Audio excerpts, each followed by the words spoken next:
One more unboxing. Face दिख रहा है मेरा? ठीक है, वन मोर अनबॉक्सिंग। थोड़ा नीचे खड़ा रहता हूँ। रिटेक। One more unboxing. खोलने के बाद बताता हूँ क्या है।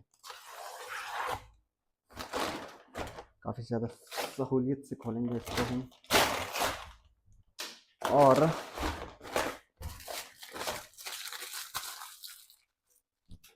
यहाँ पर है हमारे नए ब्रांड न्यू ओट्स, वो भी पूरे 2 किलो, क्योंकि इन दिनों मेरी जो डाइट है वो काफ़ी ज़्यादा गंदी चल रही है, क्योंकि मेरे पास रिसोर्सेस नहीं है, और दूसरा क्या है कि टाइम की कमी होने की वजह से मैं इतना कुछ बना नहीं पाता। हाँ, तो इतना कुछ बना नहीं पाता, मेरे पास वक्त नहीं होता कि मैं सुबह उठ के टमाटर प्याज काटूँ और फिर बेसन चीला बनाऊँ। It's a good option, but मेरे पास इतना टाइम नहीं है। ये थोड़े कन्वीनियंट पड़ते हैं, मतलब टाइम के मामले में। और पहले मैं अल्पिनो के खाता था, बट अभी मैं ट्राई करने वाला हूँ पिंटोला के, जिसमें 26 ग्राम प्रोटीन है पर 100 ग्राम। तो इसको टेस्ट करेंगे, बट आज नहीं, कल, क्योंकि आज मैं सिर्फ इसको ब्रेकफास्ट में खाता हूँ। कभी भी मैंने ओट्स को रात को या दोपहर में नहीं खाया। अभी मेरी सेकंड मील हो चुकी है दोपहर की। तो और इसको मैं नहीं लेने वाला था, क्योंकि आखिर में इन पे भी अच्छे खासे पैसे खर्च होते हैं, तो जितना हो सके उतना कम खर्च करने की कोशिश करता हूँ मैं। बट मेरे को इनको खरीदने का ख्याल कहाँ से आया बताया, जब मैं मेरी मील मिस हो चुकी थी मेरे लेट उठने की वजह से। तो मैं अपने दुकान पे था, तो बस वही मैं खड़े खड़े सोच रहा था कि कुछ हेल्दी खा लेता हूँ। तो मैं आसपास ऐसे ही देख रहा था, तो यार मेरे दिमाग में ख्याल आएगा भाई चलो मैं हेल्दी तो खा लूँगा, बट प्रोटीन फैट्स का क्या, क्योंकि कार्ब्स हमारी देसी डाइट में कार्ब्स बहुत ज़्यादा होते हैं, सबको पता है, कार्ब्स की कोई कमी नहीं है। और दूसरा क्या है कि मील का बैलेंस होना बहुत ज़्यादा ज़रूरी है।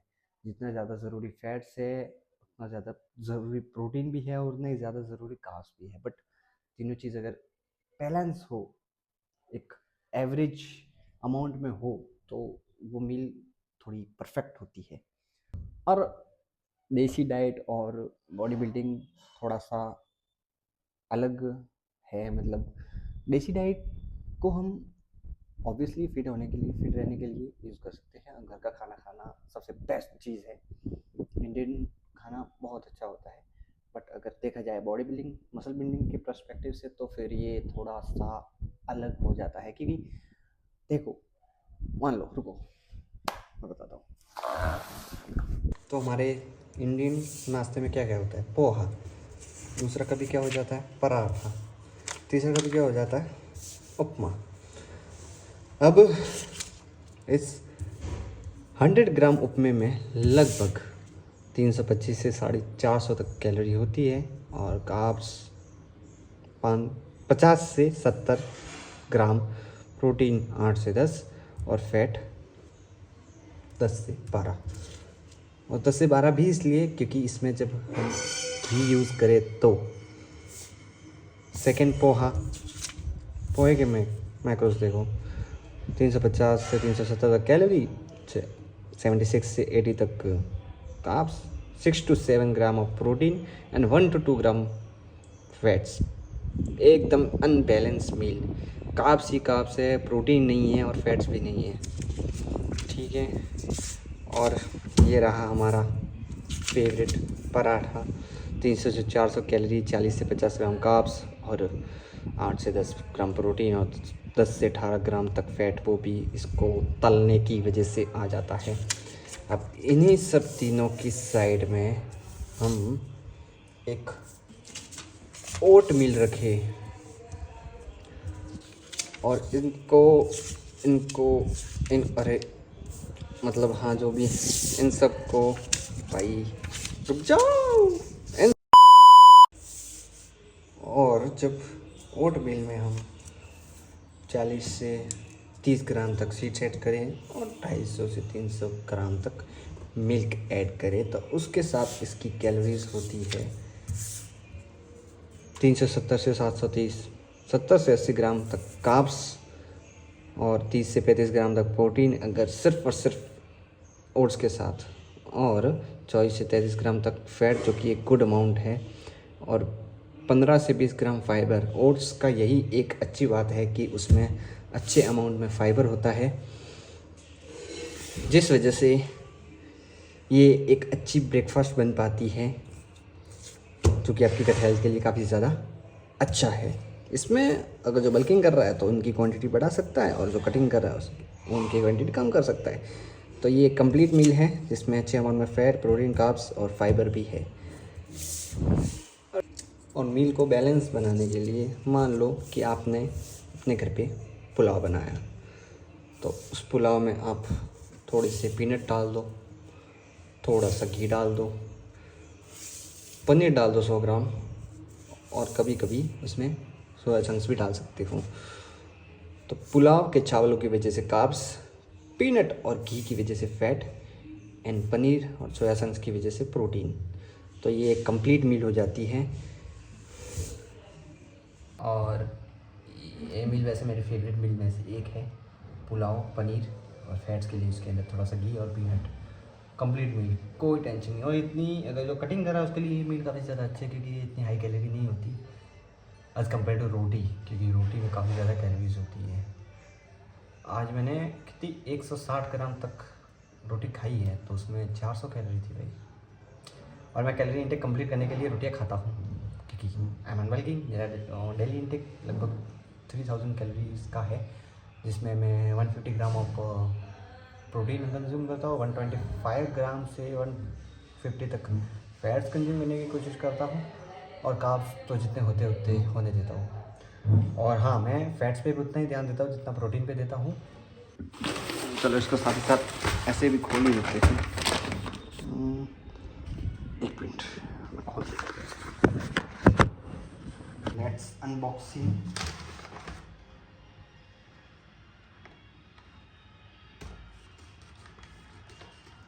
इसमें काफ़ी कुछ ज़्यादा समझा दिया देसी डाइट को लेके, बट हाँ, मैं इसको बिल्कुल भी क्रिटिसाइज़ नहीं कर रहा। और भाई इसका स्ट्रक्चर बिल्कुल ही अलग है उस वाले वर्ड से। Look at that and smell so good.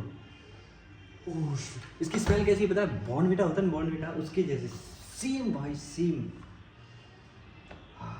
और उसमें शायद चॉकलेट के टुकड़े भी है, ये देखो, ये रहे भाई। ये तो बॉर्नविटा जैसा ही है बिल्कुल,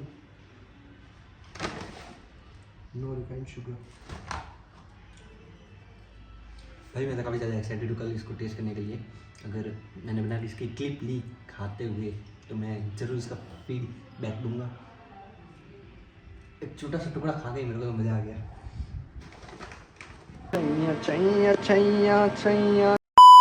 तो हाँ, ये रहे मेरे रात का कुछ सप्लीमेंट। तक कुछ तो कहती ही नहीं है। पहला अश्वगंधा 500 mg, दूसरा मैग्नीशियम 1000 mg, और तीसरा फिश ऑयल, जो कि मैं दोपहर या सुबह लेता हूँ, बट आज दोपहर पता नहीं क्यों ये भूल गया मैं। तो फिश ऑयल 1000 mg, और ये ठीक है और ये भी ठीक है, बट ये चीज़ शुरू की है मेरे को सिर्फ 4 दिन है आज। और वैसे कहूँ तो इसका रिजल्ट दिखने में काफ़ी ज़्यादा टाइम लगेगा, क्योंकि ये एक हर्ब से ऑब्वियसली, क्योंकि ये कोई मैजिक पिल्स तो है नहीं। और किसी भी चीज़ को शुरू करने से पहले ये चीज़ सोच के शुरू करना कि इसको वक्त लगेगा। अगर रिज़ल्ट आने में 10 दिन लगे तो आप सोचना कि इससे शायद 12 दिन लग सकते हैं। और ये ऑब्वियसली ये चीज़ इनडायरेक्टली हमारे टेस्टोस्टेरोन पे असर करती है, ये स्ट्रेस को कम करती है, जिससे कॉर्टिसोल लेवल कम होता है और टेस्टोस्टेरोन बढ़ता है। टेस्टोस्टेरोन और कॉर्टिसोल लेवल हाईली कनेक्टेड है, बट एक ही सब्सटेंस ऐसा आई थिंक ये एक चीज़ से बनती है, टेस्टोस्टेरोन और कॉर्टिसोल। अगर आपका कॉर्टिसोल ज़्यादा बनेगा आपके स्ट्रेस लेने की वजह से, तो आपका टेस्टोस्टेरोन कम होगा। तो ये वही करता है, इनडायरेक्टली आपके स्ट्रेस को कम करता है, कॉर्टिसोल कम बनता है और टेस्टोस्टेरोन इंक्रीज़ होता है। तो इनडायरेक्टली ये हमारा टेस्टोस्टेरोन बढ़ाता है। और मैग्नीशियम सभी को पता है नींद अच्छी करने के लिए काफ़ी सही चीज़ है। वैसे मेरी नींद इतनी अच्छी है भी नहीं और मैग्नीशियम भी तभी काम करता है जब आप एक अच्छी नींद लो। अब मैं सो पाता हूँ 4 घंटे 5 घंटे, तो फिर भी मैं स्टिल लेता हूँ क्योंकि धीरे धीरे ये रूटीन मैं सही कर दूँगा और it's good for your heart health and bone health. बाकी अब कल वैसे हमारा बर्थडे है, तो अब सीधा कल ही मिलते हैं सुबह 5 बजे। और आजकल रिकवरी थोड़ी सी स्लो चल रही है और मेरे बाइसेप और ट्राइसेप इतने गंदे सो है भाई, इतने गंदे सो रहे हैं, लेग से भी ज़्यादा गंदे सो है मेरे बाइसेप ट्राइसेप। और कल बैक है तो शायद कल तक बाइसेप थोड़ा सही हो जाए तो बैक पे मैं अच्छे से फोकस कर पाऊँगा। बाकी चलो गुड नाइट। तो आज मैं वैसे ही लेट उठा क्योंकि मेरी तबीयत बहुत ज़्यादा ख़राब है। मेरे पैरों में बहुत ही ज़्यादा दर्द हो रहा है, मेरे सर में बहुत ज़्यादा दर्द हो रहा है और आई थिंक मुझे बुखार भी है। बट भाई सुबह मैं कम से कम आधे घंटे तक यही सोचता रहा कि जिम जाऊँ या ना जाऊँ या ना जाऊँ। दोनों तरफ मेरे ओपिनियन आ रहे थे कि बीमार हूँ, नहीं जाना चाहिए, ठीक नहीं होगा। और एक तरफ यार मैं कहा कब तक 2 दिन मतलब आया उस दिन और फिर वापस रेस्ट, तो डायरेक्टली मेरी कंसिस्टेंसी तक कहाँ है। तो भाई 10 आधे घंटे तक सोचा और यही डिसीजन ले कि चलता हूँ जिम। लेग्स में पेन रीज़न है, कहीं एक पुरानी इंजरी जिसकी वजह से मेरे ग्लूट में स्ट्रेन आता है, लाइक सोरनेस, और उस वजह से मुझे पूरे पैर में सोरनेस होने लगती है। और वो वाला भी दर्द होता है जो कभी कभी रात को होता है और बाम लगा के हम ठीक करते हैं, वो वाला भी दर्द जो कि अभी हो रहा है। बट बताया मैंने आके अपने फर्स्ट एक्सरसाइज का पीआर ब्रेक किया। सच कहूँ तो मैं चलने तक की हालत में नहीं था, बट मैंने यहाँ आके फर्स्ट एक्सरसाइज जो थी मेरी लेग की, लेग पुल डाउन है, तो 50 केजी से मैंने आज 15 रैप्स निकाले, जो कि मेरा ऑल टाइम पीआर है। एंड सच कहूँ तो मैं ना तो ट्राइपॉड लाया ना माइक लाया, कुछ भी नहीं, मैं भाई जैसे तैसे आ गया वो। और अभी ये मेरी थर्ड एक्सरसाइज है जिसके भी दो सेट करने वाला हूँ। One arm leg pull down कह सकते हैं इसको। तो इसको परफॉर्म करते फिर आगे बात करते हैं।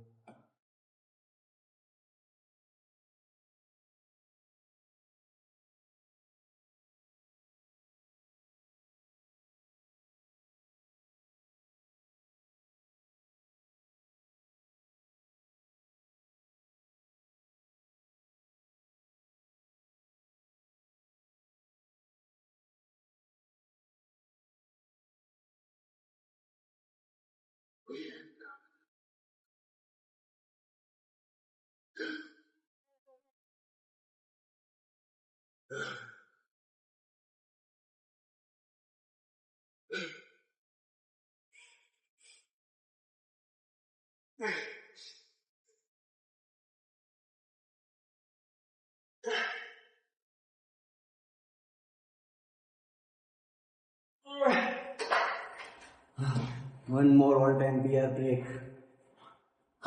ओ भाई, तो सर में मेरे बहुत ज़्यादा दर्द है। सच कहूँ तो सुबह सुबह इतना था कि मैं मतलब मेरे को आँखों के आगे अंधेरा छा गया था। हाँ, बट ठीक है। आज का अब तक तो लगभग 10 आउट ऑफ 10 है, आगे भी ऐसे होगा। पता है मैंने जो रात को मील बनाई थी, ओट मील, जो कि मैंने, तो वो भी मैंने नहीं ली, उसको मैंने डिवाइड कर दिया था, ये प्री वर्कआउट ये पोस्ट वर्कआउट।